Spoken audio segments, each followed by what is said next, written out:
నమస్తే, welcome to yo-yo TV. ఇక్కడ నిజాం కాలేజ్లో ఒక పక్క యూజీ వాళ్ళు, ఇంకో పక్క పీజీ వాళ్ళు కూడా వాళ్ళకి సంబంధించిన హాస్టల్స్ కోసం కూడా ధర్నా అయితే కూర్చున్నారు గత 6 రోజుల నుండి కూడా. ఈరోజు ఏదైతే యూజీ వాళ్ళకి 100% మాకే హాస్టల్స్ కావాలని వాళ్ళు ధర్నా చేస్తున్నారు. సో అదేవిధంగా ఒకటి పీజీ వాళ్ళు కూడా మాకు 50% కల్పిస్తా అని చెప్పేసి అన్నారు. దాని విధంగా మాకు కూడా ఇవ్వాలని చెప్పేసి వాళ్ళు కూడా ధర్నా చేస్తున్నారు. సో ఏంటో అటు సైడ్ యూజీ వాళ్ళు చేస్తున్నారు, ఇటు మీరు పీజీ వాళ్ళు మీరు కూడా ధర్నా చేస్తున్నారు. ఏంది అసలు మ్యాటర్ ఏంది అసలు? అంటే యూజీ హాస్టల్ కట్టినప్పుడు పీజీ వాళ్ళకు యూజీ వాళ్ళకి హాఫ్ అని ఇచ్చిర్రు. అయితే అట్లనే ఇవ్వచ్చు కదా, ఇప్పుడు ఎందుకు వచ్చి వాళ్ళకే 100% ఇస్తా అంటున్నారు? అంటే ఇప్పుడు మేము కూడా ఉన్నాం కదా, మమ్మల్ని అడగకుండా ఎందుకు అంటే వాళ్ళకే ఇస్తాని హామీ ఇచ్చిర్రు, అట్లా ఇవ్వద్దు కదా అని మా పాయింట్. కానీ వాళ్ళైతే మాకే 100% కావాలి, మేము ఇక్కడ చాలామంది ఉన్నాం, మాకు అప్పుడు కూడా మా కోసం కట్టిన హాస్టల్ని వాళ్ళు కూడా చెప్తున్న పరిస్థితి. మరి ఇది నిజమేనది? ఒకవేళ వాళ్ళ కోసమే కట్టుంటే మా సీనియర్స్ వాళ్ళని ఎందుకు హాస్టల్లో ఉంచిర్రు? అంటే ఇప్పుడు మా సీనియర్స్ ఉంచిర్రు అంటే మమ్మల్ని కూడా ఉంచాలి కదా అందులోనే. మమ్మల్ని ఎందుకు ఉంచుతలేరు? ఇప్పుడు వాళ్ళకి 100% ఎందుకు ఇవ్వాలి? ఇవ్వద్దు కదా అని మా డిమాండ్. సో మరి ఇందాక బల్మూరు వెంకట వచ్చి కూడా మీతో మాట్లాడడం జరిగింది, ఎమ్మెల్సీ. సో ఏమన్నారు, ఏమని మాట్లాడారు మీతో? అంటే యూజీ వాళ్ళకే 100% హాస్టల్ ఇస్తున్నామని హామీ ఇచ్చిర్రు. మా పీజీ వాళ్ళ గురించి ఎటువంటి ఏం చెప్పలేరు. అంటే పీజీ వాళ్ళు ఎటు వెళ్ళాలి అంటే వాళ్ళకి ఏమన్నారంటే ఇంకొక 1 మంత్ ఉంది కదా, ఆ 1 మంత్ వరకు ఆలోచిద్దామన్నారు. 1 మంత్లో అయితే బిల్డింగ్ కట్టలేరు మా కోసం. కాకపోతే ఇప్పుడు 1 మంత్ టైం ఉంది అని చెప్పేసి వెళ్ళిపోవడం కరెక్ట్ కాదు కదా. దానికి ఓయూ క్యాంపస్లో కూడా మీకు అంటే అక్కడ హాస్టల్స్ ఉన్నాయి, వాళ్ళు అక్కడ ఉండొచ్చు అని చెప్పేసి కూడా ఒక మాట వాళ్ళు చెప్తారు. అది యూజీ వాళ్ళు చెప్తున్న పరిస్థితి నిజమేనా అది? అంటే అక్కడ హాస్టల్ ఉంది, కాకపోతే కంజెస్టెడ్గా ఉంది. అంటే మేము ఉండగలుగుతాం. ఇప్పుడు మాకు వచ్చే జూనియర్స్ ఎక్కడ ఉంటారు? ఇప్పుడు మేము మా ఫస్ట్ ఇయర్స్ అక్కడ ఉంటే మేము సెకండ్ ఇయర్స్ ఎక్కడ ఉండాలి మరి? ఒకవేళ సెకండ్ ఇయర్స్ అక్కడ ఉంటే ఫస్ట్ ఇయర్స్ ఎక్కడ ఉంటారు? ఇప్పుడు మీ డిమాండ్స్ ఏంటి మరి? మీకు ఎట్లా న్యాయం కావాలనుకుంటున్నాం? ఇప్పుడు మా సీనియర్ వాళ్ళు ఇప్పుడు నిజాం కాలేజ్ హాస్టల్లో ఉంటున్నారు కాబట్టి మేము కూడా సీనియర్స్ ఉన్న వాళ్ళ రూమ్స్లలోనే ఉంటాము. మాకు కూడా ఇక్కడనే హాస్టల్ కావాలి. మాకు మా జూనియర్స్కి యూనివర్సిటీలో ఇచ్చేయండి. సో అయితే చేస్తున్న ధర్నాకి కూడా కొంతమంది నాయకులు కూడా మద్దతు తెలుపుతున్నారు. పీడిఎస్యు కానీ పీవైఎల్ నాయకులు కూడా మద్దతు తెలుపుతున్నారు. మాట్లాడదాం మనతో పాటు మాట్లాడడానికి. అన్న, మరి గత 6 రోజులుగా మా ఆడపిల్లలు చాలా మంది ధర్నాలు చేస్తున్నారు 6 రోజులుగా. ఈరోజు వంట వార్పు కార్యక్రమం కూడా పెట్టుకున్నారు. కానీ ఇప్పటివరకు ఎవరు స్పందించని పరిస్థితి, వాళ్ళకి సౌకర్యం కల్పించని పరిస్థితి. సో మీరు కూడా మద్దతుకు వచ్చారు. సో ఏం చెప్పదలుచుకున్నారు?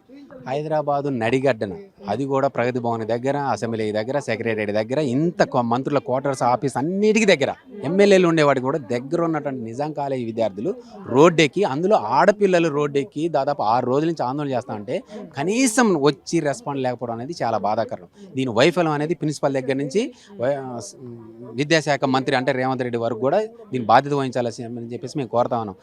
గత ప్రభుత్వం కూడా ఇలానే చేసింది. ఇక్కడ ఏం చేసేది డిమాండ్? పీజీ విద్యార్థులు కాదు, యూజీ విద్యార్థులు హాస్టల్ అని అంటున్నారు. పీజీ విద్యార్థులకు హాస్టల్ ఎందుకు లేదు? పీజీ విద్యార్థులకు హాస్టల్ ఉండాలి కదా. ఇదే ఏరియాలలో హాస్టల్ కట్టండి, పీజీ విద్యార్థులు కూడా సౌకర్యాలు కల్పించండి. ఎక్కడో మూసీ నదికి 1,50,000 తగలబెట్టే బదులు హాస్టల్ విద్యార్థులు పెట్టండి. ఎక్కడో లండన్లో ఉన్నటువంటి నదిని పోల్చుకొని ఇక్కడ మూసీ నదికి 1,50,000 అంటున్నారు కదా. లండన్లో పోండి, ఆక్స్ఫోర్డ్ యూనివర్సిటీ చూడండి, అక్కడ ఉన్న విద్యా సంస్థలు చూడండి, ఆడపిల్లలు ఎలా ఉన్నారు, అందరూ ఎలా చదువుతున్నారు చూడండి. అక్కడ ఉన్నటువంటి విద్యార్థులకి ఎంత నిధులు కేటాయిస్తున్నారు, హాస్టల్ ఎలా ఉందో చూసుకొని ఇక్కడ ఉన్నటువంటి విద్యార్థులకి ఇవ్వండి. హాస్టల్లో అమ్మాయిలు రోడ్లెక్కి ఆందోళన చేయడం అనేది చాలా వైఫల్యము. గత ప్రభుత్వం కూడా ఇలా చేసింది. ఇది సరైనది కాదు కదా మేము భావిస్తున్నాం. ఎక్కడైనా ప్రభుత్వం స్పందించి హాస్టల్ విద్యార్థులకు న్యాయం చేయాలి. 60 కిలోమీటర్లు ఉన్న వాళ్ళకి మాత్రమే ఇస్తామనేది కూడా సరైనది కాదు. 175 కిలోమీటర్లు ఇస్తామని అంటే ఏం తలకాయ లేని ఆలోచన చెప్పేసి మేము కోరుతాం. 175 కిలోమీటర్లు అంటే మహబూబ్నగర్, నిజామాబాద్, కామారెడ్డి లేదంటే ఖమ్మం ఇలా దూర ప్రాంతాల నుంచి వచ్చిన వాళ్ళకి మేము ఇస్తామని అంటే 60 కిలోమీటర్ల వాళ్ళకి మాత్రం ఇవ్వము అని అంటే వాళ్ళు అప్ అండ్ డౌన్ చేయాలన్నా? అప్ అండ్ డౌన్ 60 కిలోమీటర్లు చేస్తారా? మీరు మంత్రులు చేయొచ్చు, కార్లు అన్నీ ఉంటాయి, మీ ఎటువంటి ట్రాఫిక్ సిగ్నల్ లేకుండా మొత్తం క్లియర్ చేస్తారు. ఆడపిల్లలు 60 కిలోమీటర్ల నుంచి ఎలా చేస్తారు? ఈ సిటీలో ఉన్నటువంటి దూర ప్రాంతాలందరికీ జర్నీ అనేది చాలా కష్టం కాబట్టి అలాంటి తొగ్గులకు నిర్ణయాలు తీసుకోవద్దు. 60 కిలోమీటర్లు ఉన్న వాళ్ళందరూ కూడా ఇక్కడ హాస్టల్ సౌకర్యం కల్పించాలి. పీజీ వాళ్ళకు కూడా ప్రత్యేక హాస్టల్ కూడా కేటాయించాలని చెప్పేసి మేము కోరుతా ఉన్నాం. దరఖాస్తు చేసుకున్న ప్రతి విద్యార్థికి చదువుకునే రైట్ అనేది రైటు, స్కాలర్షిప్ ఇవ్వడం, రియంబర్స్మెంట్ ఇవ్వడం, హాస్టల్ సౌకర్యం కూడా కల్పించాలి, మౌలిక వసతులు కల్పించాలి, అనేక హాస్టల్స్ కూడా నిర్మాణం చేయాలని చెప్పేసి మేము డిమాండ్ చేస్తున్నాం. లేని ఎడల దగ్గరలోనే అసెంబ్లీలు అన్నీ ఉన్నాయి, ముట్టడి చేస్తాం. కానీ గతంలో కూడా గత ప్రభుత్వం ఉన్నప్పుడు కూడా 15-20 రోజులు ఇట్నే ధర్నా చేయడం వల్ల వాళ్ళకి ఏదో 50% అని చెప్పేసి రిజల్ట్ అయితే రావడం జరిగింది. ఇప్పుడు కూడా మళ్ళీ 6 రోజులు పూర్తి అప్పుడు విద్యాశాఖ మంత్రి సవితా ఇంద్ర రెడ్డి స్పందించడం జరిగింది. సో ఇప్పుడున్న గవర్నమెంట్ కూడా ఇప్పటిదాకా ఏం స్పందన లేదు. సో మరి ఏమై ఉండొచ్చు అనుకుంటున్నాను? నిర్లక్ష్యమే.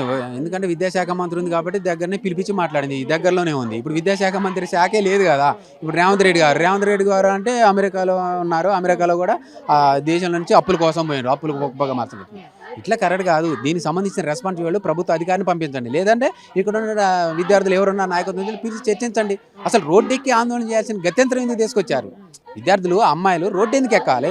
వాళ్ళు హాస్టల్ సౌకర్యం లేదు కదా, దూరం నుంచి వచ్చే పిల్లలకి హాస్టల్ సౌకర్యం కల్పించాలనేది ఉండాలి సహజంగా. హాస్టల్ సీట్ ఎప్పుడు కాలేజీలో సీటు వచ్చిన వెంటనే వాళ్ళకి హాస్టల్ సీటు అలాట్మెంట్ చేయాలి. అలా చేయకోకుండా రోడ్డు ఎక్కి ఆందోళన చేసి అందులో 6 రోజుల నుంచి చీకట్లో కూడా ఆందోళన చేసి పేపర్లు వస్తున్నా టీవీలలో వస్తున్నా కానీ మొద్దు నిద్రపోతున్నట్లయితుంది కదా. ఈ మొద్దు నిద్ర వేడాలి, వచ్చి చర్చలు జరిపి వాళ్ళ కోరికలు ఏందో తీర్చాలి. పిల్లలు ఆడపిల్లలు ఆందోళన చేసి నినదీస్తుంటే గొడవ చేస్తుంటే ఎంత పాజిటివ్ చేస్తున్నారు? ఏమైనా ముట్టడి చేశారా? ట్రాఫిక్ ఆరిపోయారా? గొడవ కూడా చేశారా? రచరచ చేశారా?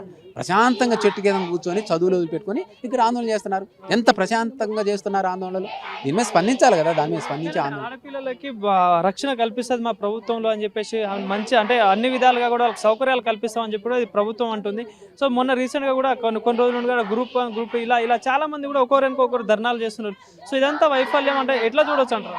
ఖచ్చితంగా వైఫల్యమే. నినాదాలు మాత్రం చాలా అందంగా ఉంటాయి, మాటలు కూడా చాలా అందంగా ఉంటాయి. కడుపులో బిడ్డ కూడా ఊడిపడేలాగా చాలా అందంగా ఇస్తున్నారు, అందంగా మాట్లాడుతున్నారు. గ్రూప్ 1 గ్రూప్ 2 డిఎస్సి మొన్నటి వరకు కూడా ఆందోళన చేసినా కానీ స్పందించలేదు.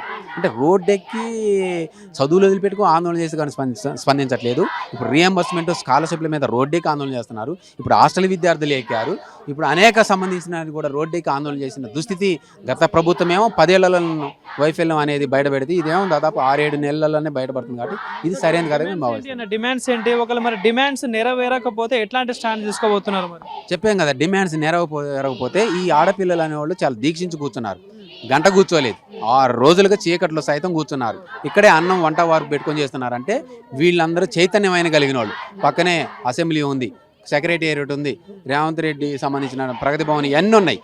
అన్ని ముట్టడి చేస్తానని చెప్పేసి పిల్లలే అంటున్నారు. మేము కూడా సంఘీభావం వాళ్ళతో తెలుపుతాం. సో విన్నారు కదా, ఏదైతే వీళ్ళ డిమాండ్స్ ఏం లేదు, మాకు 100% మా యూజీకి సంబంధించిన హాస్టల్స్ మాకే కేటాయించాలి, ఇందులో పీజీ వాళ్ళకి ముడిపెట్టొద్దని కూడా వాళ్ళు ప్రధానంగా ఈరోజు డిమాండ్ చేస్తున్నారు. సో ఈరోజు వంట వార్పు కార్యక్రమం కూడా పెట్టుకున్నారు, ఇక్కడ చూసుకోవచ్చు మీరు. సో ఇక్కడ మాట్లాడదాం మరి వాళ్ళు ఏమేమంటారు అనేది. ఏంటిదమ్మా ఇప్పుడు 6 రోజుల నుండి ధర్నా చేస్తున్నారు, సో మరి ఎవరైనా స్పందించారా? ఎట్లాంటి డిమాండ్స్ కోరుకుంటున్నారు సార్? ఇప్పుడు దాకైతే ఎవరు స్పందించడం లేదు సార్.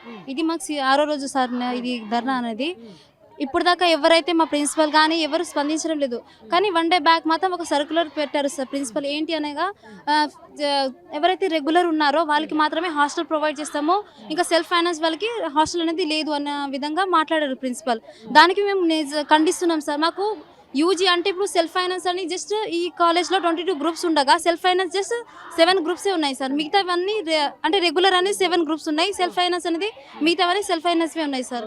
వాళ్ళు అందరూ ఇంకా సెల్ఫ్ ఫైనాన్స్ అంటే ఇంకా అందరూ ప్రైవేట్ హాస్టల్లోనే ఉండాలి. మళ్ళీ అలా కాకుండా మా నిర్ణయం ఏంటి అంటే 100% యూజీ వాళ్ళకి ఇవ్వాలన్నది మా యొక్క నిర్ణయం.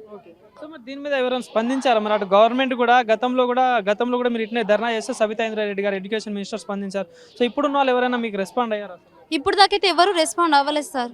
ఈ 6th రోజు ధర్నా అయినా మేము 3 days బ్యాక్ రోడ్ మీద ఎక్కినా కానీ ఎవరు స్పందించడం లేదు. ఎలానే కొనసాగుతుంది మన ఒక ఉద్యమం ధర్నా. సో మరి ఎవరైనా రెస్పాండ్ కాకపోతే ఎట్లా ఉండబోతుంది? ఇంకా కార్యక్రమం ఇట్నే పొడిగిస్తారా లేదా ఆపే ఛాన్స్? ఆపే ఛాన్స్ అయితే లేదు సార్. ఇంకా పొడిగించాలనుకుంటున్నాం.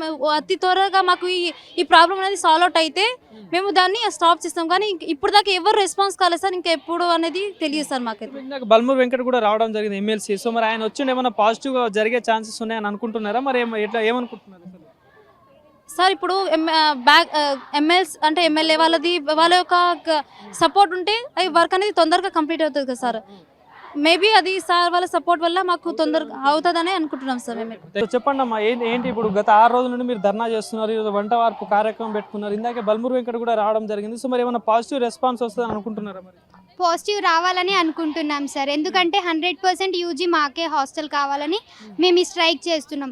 ఇన్ని డేస్లో ఏ రెస్పాన్స్ మాకు ఎవ్వరూ ఇవ్వలేదు. సో ఇప్పుడైనా పాజిటివ్ రెస్పాన్స్ వస్తుందని అనుకుంటున్నాం సార్. ఎక్కడి నుండి వస్తారు? ఏం చదువుతున్నారు ఇప్పుడు? BCA 2nd year చదువుతున్నాం. అది సూర్యాపేట డిస్ట్రిక్ట్ సార్. ప్రైవేట్ హాస్టల్లో ఉంటున్నాం సార్. గవర్నమెంట్ కాలేజ్ కాబట్టి గవర్నమెంట్ హాస్టల్ ఉంటే కొంచెం ఫైనాన్షియల్గా బాగుంటుందని చెప్పేసి మేము ఈ కాలేజ్లో జాయిన్ అయ్యాక ఇప్పుడు ఫస్ట్ ఇయర్ అయిపోయాక మీకు హాస్టల్ లేదంటే మేము ఎక్కడ ఉండాలి సార్? స్పందిస్తున్నారమ్మా? ఎందుకంటే గత 6 రోజుల నుండి మీరు ధర్నా చేస్తున్నారు కదా ఆడపిల్లలందరూ. ఎందుకంటే గవర్నమెంట్ ఒక సైడ్ ఏందో ఆడపిల్లలకు రక్షణ కల్పిస్తున్నాం, మర్యాద దక్కుతుంది అంటున్నారు, మీరేమో ఇక్కడ ధర్నాలు చేస్తున్నారు. ఎవరైనా స్పందిస్తున్నారా మరి దీని మీద? బట్టి విక్రమార్క సార్ చెప్పారు 100% మీకే వచ్చేలా చేస్తాం హాస్టల్ అని చెప్పారు. కానీ స్టిల్ మా మేనేజ్మెంట్ కానీ మా ప్రిన్సిపల్ కానీ మా VP సార్ కానీ ఇప్పటి వరకు ఎవ్వరు మాకైతే ఏ స్పందించట్లేదు. గతంలో కూడా మీరు ఇట్నే ధర్నా చేసినప్పుడు కూడా అప్పుడు సబితా ఇంద్రారెడ్డి గారు స్పందించడం జరిగింది. ఇప్పుడు గవర్నమెంట్ నుండి మీ ఇక్కడికి ఎవరైనా కలిసారా? మరి ఇందాక పల్మూరు వెంకట కూడా రావడం జరిగిందా, మాట్లాడారు, మరి ఏమన్నారు? ఇంకేం మాట్లాడలేదు సార్. ఇప్పటి వరకు అయితే గవర్నమెంట్ నుంచి ఎవరు మా దగ్గరికి రాలేదు. సబితా ఇంద్రారెడ్డి మేడం ఉన్నప్పుడు మాకే 100% వచ్చేలా చేశారు, వచ్చింది. బట్ ఇప్పుడు వచ్చే వరకు 50-50 అని చెప్పేసి మా ప్రిన్సిపల్ సార్ చెప్తున్నారు. పీజీ వాళ్ళకి ఆల్రెడీ ఇంకొక ఆప్షన్ ఉంది, ఓయూ క్యాంపస్లో హాస్టల్. అలాంటిది ఇప్పుడు నిజాం కాలేజ్ హాస్టల్లో ఓన్లీ యూజీ వాళ్ళ దాంట్లో పీజీ వాళ్ళు ఉంటే మేము ఎక్కడ ఉండాలి? మాకు లేదు కదా సార్ నెక్స్ట్ ఆప్షన్. మొత్తం ప్రైవేట్లో ఉండాలంటే చాలా ఇదిగా ఉంటుంది కదా. సో మరి ఈ ఉద్యమం ఎన్ని రోజులకు పొడిగిస్తారు? ఎందుకంటే ఒకవేళ పాజిటివ్ రెస్పాన్స్ రాకపోయింది అనుకో ఏమైనా ఆపే ఛాన్స్ ఉంటుంది, ఇంకా కంటిన్యూ చేస్తారా? మా 100% యూజీ హాస్టల్ మాకు వచ్చేంత వరకు కొనసాగుతుంది నిరసన.